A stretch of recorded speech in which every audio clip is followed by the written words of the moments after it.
നമസ്കാരം. ഇന്ന് നമ്മൾ നോക്കാൻ പോകുന്നത് എൻചാൻറ്റഡ് ഫോറസ്റ്റ് ഒറാക്കിൾ കാർഡിൽ നിന്ന് നിങ്ങളുടെ സാമ്പത്തിക കാര്യത്തെക്കുറിച്ച് എന്താണ് സ്പിരിറ്റ് ഗൈഡ്സിന് തരാനുള്ള മെസ്സേജ് എന്ന് നമുക്ക് നോക്കാം.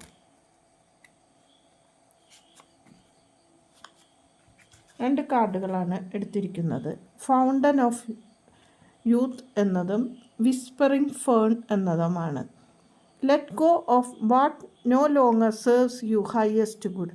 നിങ്ങൾക്ക് ആവശ്യമില്ലാത്ത കാര്യങ്ങൾ, അത് നിങ്ങൾക്ക് ഒട്ടും തന്നെ ജീവിതത്തിൽ വേണ്ട എന്ന് വയ്ക്കേണ്ടതാണ് എന്നും അത് നിങ്ങൾ പിടിച്ചു വെച്ചുകൊണ്ട് നിൽക്കരുത് എന്നും ആണ് പറയുന്നത്.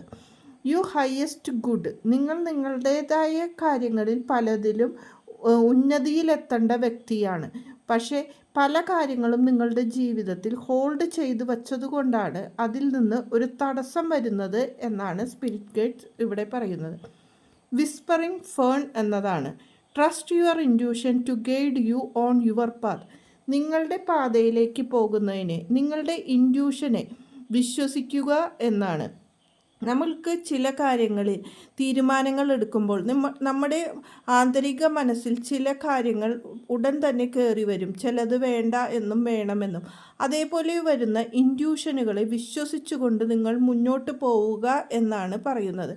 എപ്പോഴും മറ്റുള്ളവരുടെ വാക്കുകളെ മാത്രം ട്രസ്റ്റ് ചെയ്യാണ്ട് നമ്മളുടേതായ ചില ഇൻറ്റ്യൂഷൻ നമ്മൾക്ക് സ്പിരിറ്റ് ഗൈഡ്സോ നിങ്ങളുടെ ഏഞ്ചൽസോ ആരായാലും നിങ്ങൾക്ക് തരുന്നുണ്ടാകാം. അതിനെ ശ്രദ്ധിച്ചുകൊണ്ട് മുന്നോട്ട് പോകുവാനാണ് പറയുന്നത്. ഈ രണ്ട് കാർഡിലും കൂടി പറയുന്നത് നമുക്ക് ഇല്ലാത്ത കാര്യങ്ങൾ ജീവിതത്തിൽ ഉപേക്ഷിക്കാനും നിങ്ങളുടെ ഇൻറ്റ്യൂഷനെ വിശ്വസിക്കാനും നിങ്ങളുടെ ജീവിതത്തിലേക്ക് നല്ല കാര്യങ്ങൾ തുറന്നു വരും എന്ന് തന്നെയാണ് ഈ ഗോൾഡൻ ഫൗണ്ടനിൽ കൂടി പറയുന്നത്. നന്ദി, നമസ്കാരം.